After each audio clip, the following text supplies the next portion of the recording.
Hi PSC friends, welcome back to my YouTube channel. Company board LGSന് വേണ്ടിയിട്ട് daily ഒരു study plan വേണമെന്ന് ഒരു കമൻറ്റ് വന്നിരുന്നു. അതുകൊണ്ട് ഞാൻ ഇന്ന് തൊട്ട് ഡേ 1 എന്ന് പറഞ്ഞ് കുറച്ച് ടോപ്പിക്കുകൾ പോസ്റ്റ് ചെയ്തിട്ടുണ്ട്. അപ്പോൾ കമ്പനി ബോർഡ് LGSന് വേണ്ടി പഠിക്കുന്നവരാണ് നിങ്ങളെങ്കിൽ ഇത് നിങ്ങൾക്ക് ഫോളോ ചെയ്യാൻ താല്പര്യമുണ്ടെങ്കിൽ എന്തായാലും ഫോളോ ചെയ്യാം. അതിൽ ഞാൻ വളരെ കുറച്ച് ടോപ്പിക്കുകളെ കൊടുത്തിട്ടുള്ളൂ. നിങ്ങൾക്ക് ഒരുപാട് ടൈം പഠിക്കാൻ വേണ്ടി കിട്ടുന്ന ഒരാളാണെങ്കിൽ എക്സ്ട്രാ ടോപ്പിക്കുകളൊക്കെ നിങ്ങൾ തന്നെ ആഡ് ചെയ്ത് കൂടുതലായിട്ട് പഠിക്കാൻ ശ്രമിക്കുക.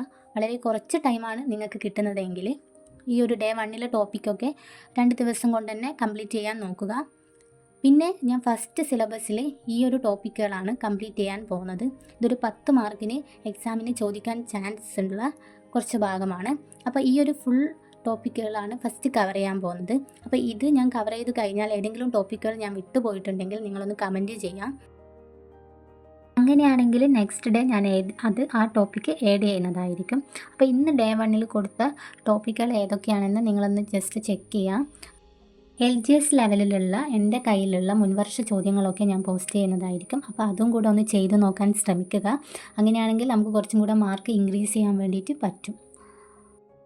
ഏതൊരു എക്സാമിന് വേണ്ടിയിട്ട് നമ്മൾ പ്രിപ്പയർ ചെയ്യുകയാണെങ്കിലും നമ്മുടെ കയ്യിൽ സിലബസ് മസ്റ്റായിട്ടും വേണം. അതുകൊണ്ട് തന്നെ ഇപ്പോൾ കമ്പനി ബോർഡ് LGSന് വേണ്ടിയിട്ടാണ് നിങ്ങൾ പ്രിപ്പയർ ചെയ്യുന്നതെങ്കിൽ അതിൻ്റെ സിലബസ് കയ്യിൽ വെച്ചിട്ട് തന്നെ പഠിക്കണം. സിലബസുമായിട്ട് നമ്മൾ നല്ലൊരു ഇത് വേണം. എപ്പോഴും നമ്മൾ സിലബസ് നോക്കിയാൽ മാത്രമേ നമുക്ക് ഏതൊക്കെ ടോപ്പിക്കുകളാണ് ഉള്ളതെന്നൊക്കെ നന്നായിട്ട് മനസ്സിലാവാനും സിലബസ് അറിഞ്ഞ് പഠിക്കാനും പറ്റുള്ളൂ. 2025 വേറെയും എക്സാംസുകൾ വരുന്നുണ്ടല്ലേ. അപ്പോൾ ഞാൻ ആദ്യം വിചാരിച്ചത് കമ്പനി ബോർഡ് LGSന് കുറച്ചും കൂടെ പ്രാധാന്യം കൊടുത്ത് പഠിക്കാമെന്നാണ്. പിന്നെ ആലോചിച്ചപ്പോൾ എനിക്ക് തോന്നി അങ്ങനെയാണെങ്കിൽ നമ്മൾ ഇതുവരെ പഠിച്ച പല കാര്യങ്ങളും നമ്മൾ പിന്നീട് നമ്മളോട് മറന്നു പോകും. കാരണം കമ്പനി ബോർഡ് LGSൻ്റെ ആ ഒരു സിലബസ് ആ ഒരു എക്സാമിന് മാത്രമുള്ളതാണ്. പിന്നെ നമുക്ക് മറ്റേ VFA പോലുള്ള എക്സാംസിനൊക്കെ എക്സ്ട്രാ ഒരുപാട് കാര്യങ്ങൾ പഠിക്കാനുണ്ട്. അപ്പോൾ നമ്മൾ ഇതുവരെ പഠിച്ച കാര്യങ്ങൾ, അതായത് ഇപ്പോൾ ഇംഗ്ലീഷ് ആണെങ്കിലും മലയാളം ആണെങ്കിലും നമ്മളോട് ആ ഒരു ടച്ച് വിട്ടുപോകും.